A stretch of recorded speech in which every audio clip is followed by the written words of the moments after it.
If you are watching this video, it means that you missed question number 1. Question number 1 was another multiplying with patterns of 0.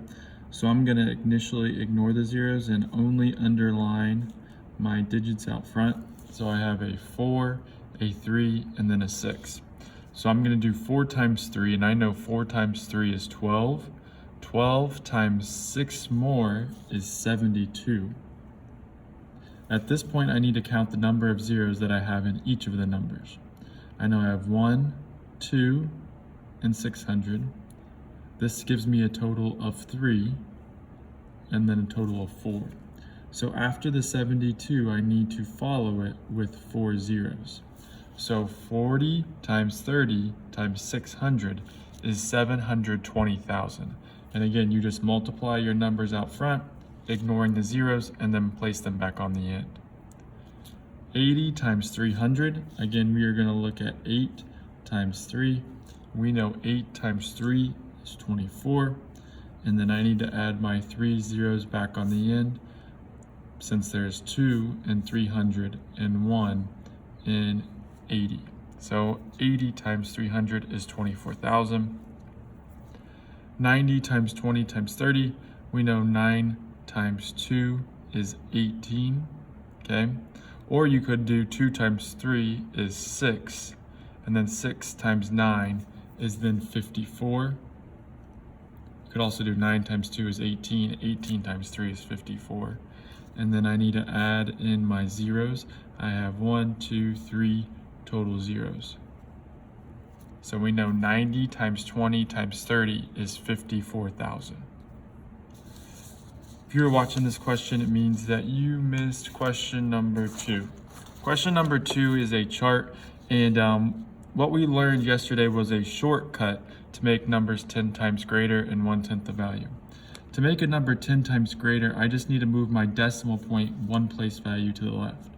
So I know 425 and 3/10 is 10 times bigger. I'm going to continue working down this column. 12 and 3/10, I move it 1 place value to the right, and then I see that it's 123.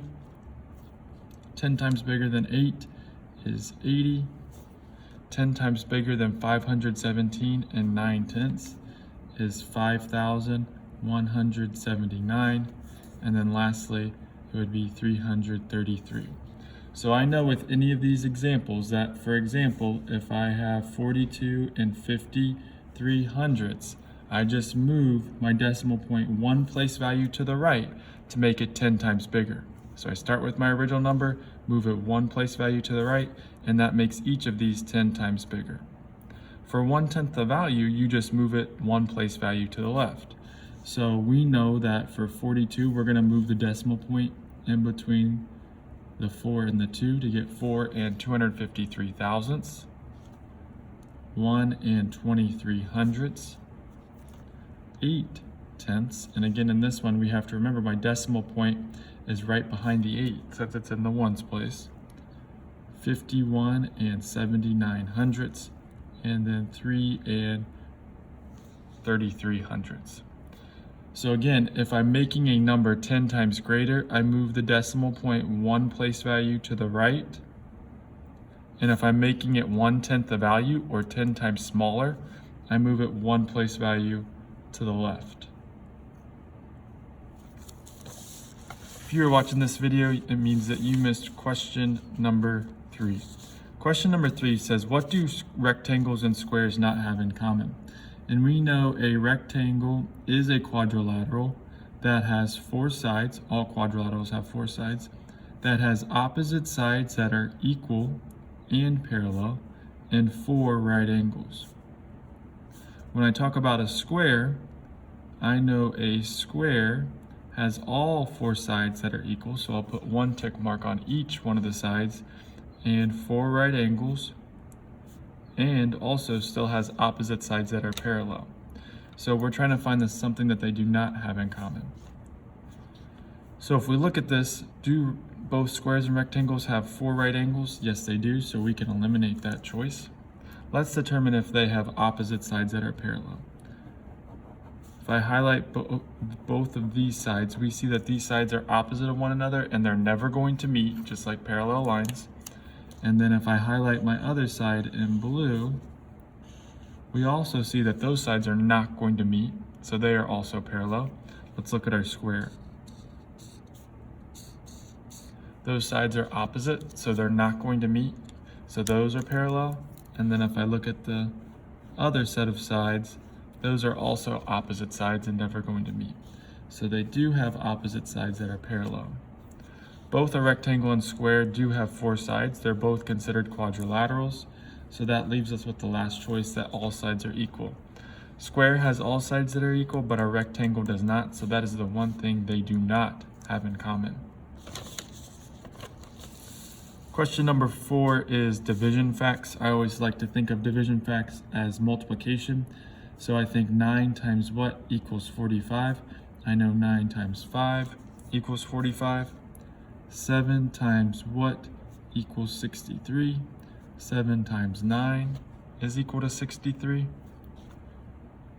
12 times blank equals 144. I know the answer there is 12. And then 6 times blank equals 36. And I know to fill in that blank, I am going to put a 6. If you were watching this video, it means that you missed question number 5. For question number 5, you were answering questions about the place value chart. So with the place value chart, it says the value of the tens place. So I'm gonna create my place value chart.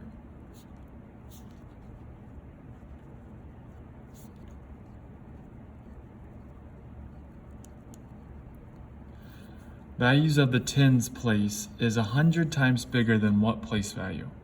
So this place value is 10 times bigger than the ones place and is 100 times bigger than the tens place.